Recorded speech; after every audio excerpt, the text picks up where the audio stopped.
आज हम पढ़ेंगे वसंत भाग 1 से कक्षा 6 के लिए। हमारे पाठ का नाम है वन के मार्ग में और हमारी पाठ संख्या है 16। ये 2 स्वय्ये दिए गए हैं। ये 2 स्वय्ये हमारे महान कवि तुलसीदास जी द्वारा लिखे गए हैं।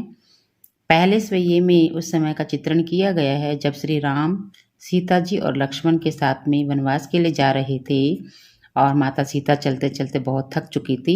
उनकी उस समय क्या स्थिति हुई थी उसी का चित्रण पहले स्वय्ये में किया गया है।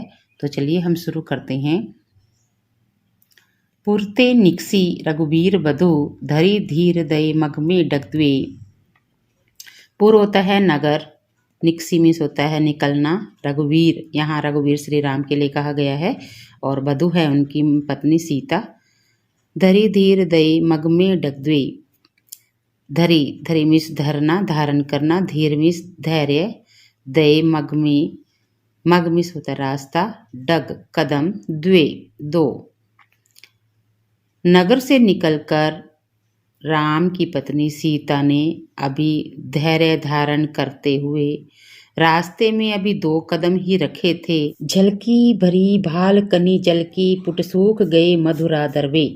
वे चलते हुए इतना थक चुकी थी कि भाल, भाल मिस माथा, जल को मिस झलकना, कनी जल की, कण कनी मिस कण, जल की मिस पानी की। तो उनके माथे पर पानी की बूंदें झलकने लगी, मतलब उनको पसीना आ गया।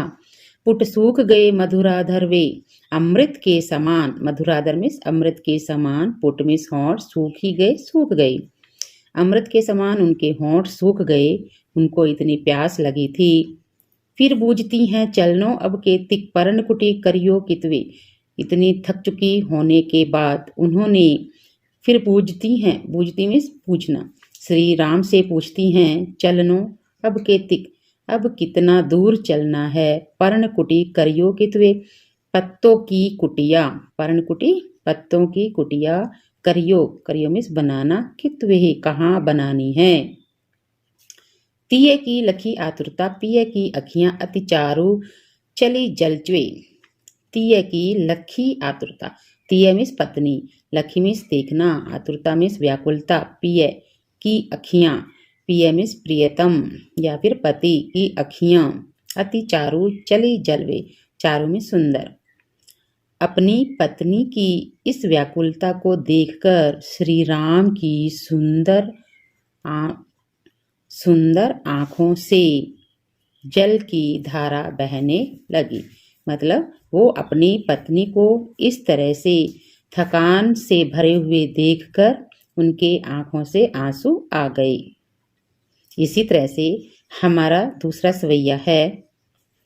जल को गए लखनऊ है लरीका परिखो पिए छाह घरिक वह ठाड़े। इसमें उस समय का वर्णन है जब माता सीता को बहुत प्यास लगी थी और श्री लक्ष्मण जी उनके लिए पानी लेने के लिए गए थे। लरिका मिस लड़का, परिखो मिस प्रतीक्षा करना, पिया मिस प्रियतम, छाय छाह मिस छाया, घरिक थोड़ी देर के लिए, ठाडे मिस खड़े होना। तो माता सीता बहुत थक चुकी थी, इसलिए उनको बहुत ज़्यादा प्यास भी लगी थी। तो माता सीता के लिए श्री लक्ष्मण जी पानी लेने के लिए गए थे। उस समय माता सीता ने श्री राम जी से कहा जल को गए लखनऊ है, कि लक्ष्मण जो है जल लेने के लिए गए हैं। लरिका परिखो, अभी उस लड़के की हमें प्रतीक्षा कर लेनी चाहिए। पिए प्रियतम, छाह घरिक वे ठाड़े, जब तक वो नहीं आ जाता तब तक हम छाया में खड़े हो जाते हैं। पौंछी पसेव बयारी करो, इस बीच मैं आपको पौंछी पसेव, पसेव मीन्स पसीना, पहुँचना, बयारी हवा, करो करूँगी। इसी बीच मैं आपका पसीना पहुँचूंगी और आपको हवा करूँगी। अरु पाए पखारियो, पाए पाँवों को, पखारियो मीन्स धोना, भूबरी मीन्स होता है गरम रेत, ठाडे मीन्स खड़े होने से। और अरु पाए पखारियो, आपके जो गरम रेत में खड़े होने से, चलने से पैर जो है जल चुके हैं, उन पैरों को मैं धोऊंगी। तुलसी रघुवीर प्रिय श्रम जानी के बैठी, विलंब लो कंटक काटे। विलंब मीन्स बहुत देर तक, कंटक मीन्स कांटे, काटे मीन्स निकालना। रघुवीर श्री राम जी श्री प्रिय श्रम जानी के बैठी, तुलसीदास जी कहते हैं कि श्री राम ने सीता की थकान को, कि वो कितना थक चुकी हैं, इस बात को समझ लिया था। विलंब लो कंटक आड़े, इसीलिए उनको थोड़ी देर विश्राम देने के लिए बहुत देर तक बैठकर अपने पैरों से कांटे निकालने लगे। जानकी नाहा को नेह लख्यो, जानकी यहाँ सीता के लिए कहा गया है। नाहा को नेह लख्यो, नाहा मीन्स प्रियतम स्वामी, अपने प्रियतम का नेह, नेह मीन्स प्यार देखकर, पुलको तनु, उनका तनु मीन्स शरीर, पुलको मीन्स रोमांचित, उनका शरीर रोमांचित हो गया। बारी विलोचन ही बाड़े, विलोचन मीन्स नेत्र, बारी मीन्स जल की, बाड़े मीन्स आना, उनकी आंखों से जल की अश्रुधारा बहने लगी। तो बच्चों, आपको ये पाठ जरूर समझ आ चुका होगा। आप इसे अभ्यास कीजिए और बार बार इसे पढ़ने की कोशिश कीजिए। जितना अभ्यास होगा उतना ही आपको जल्दी समझ में आएगा। तो चलिए मिलते हैं अगली वीडियो में।